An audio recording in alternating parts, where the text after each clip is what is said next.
বৃষ্টির জন্য রদ হয়েছে কলকাতা এবং আরসিবির মধ্যে ম্যাচ। নমস্কার বন্ধুরা। তো কাল অনেক আশা ছিল দর্শকদের যে ইন্ডিয়া ও পাকিস্তানের মধ্যে সমস্যার কারণে স্থগিত হওয়া আইপিএল কাল পুনরায় শুরু হবে। কিন্তু সমস্ত আশায় জল ঢেলে দেয় কাল বৃষ্টি। প্রথমে টস ডিলে হয়, তারপর কাল তো বৃষ্টি থামলই না আর। তবে কাল বৃষ্টির জন্য রদ হওয়া ম্যাচের পর একটি টিম প্লে অফসে গেছে এবং ৪ টি টিম প্লে অফসের রেস থেকে বেরিয়ে গেছে।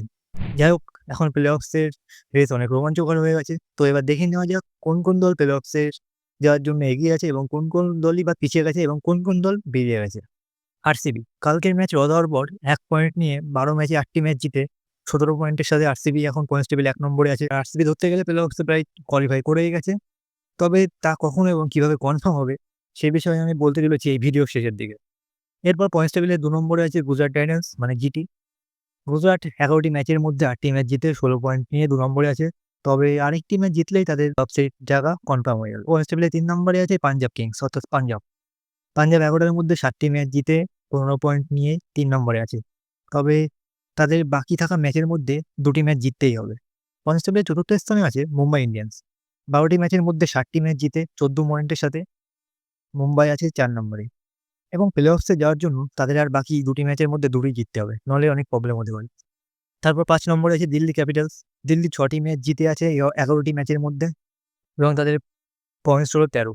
তবে দিল্লি যদি বাকি ৩টি ম্যাচের মধ্যে ২টি ম্যাচ জিততে পারে তাহলে তাদের প্লে অফসের টিকিট পাক্কা হয়ে যাবে।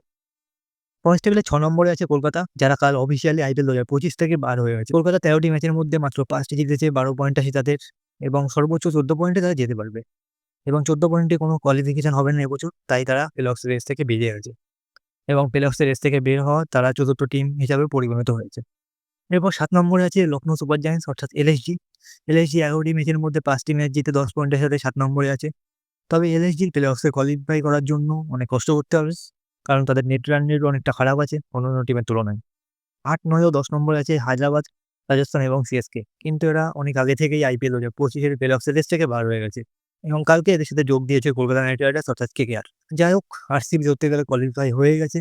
৪ টি টিম বাইরে চলে গেছে। তাই আর ফাঁকা স্পট মোটামুটি পড়ে আছে ৩ টে, যার জন্য লড়াই করছে গুজরাট, পাঞ্জাব, দিল্লি, মুম্বাই এবং লখনৌ।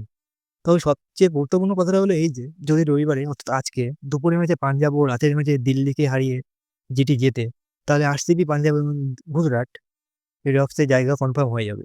যাক বন্ধুরা, আপনাদের কি মনে হয়? আইপিএল ২০২৫ এর প্লে অফসে কোন ৪ টি টিম জিতে চলেছে? অবশ্যই কমেন্ট সেকশনে জানাবেন এবং কি মনে হয় আপনাদের এবছর কে পেতে চলেছে আইপিএল এর ট্রফি? তাও জানাবেন। যাই হোক, এরকম ভিডিও পাওয়ার জন্য আমাদের চ্যানেলকে সাবস্ক্রাইব করবেন এবং লাইক করতে ভুলবেন না।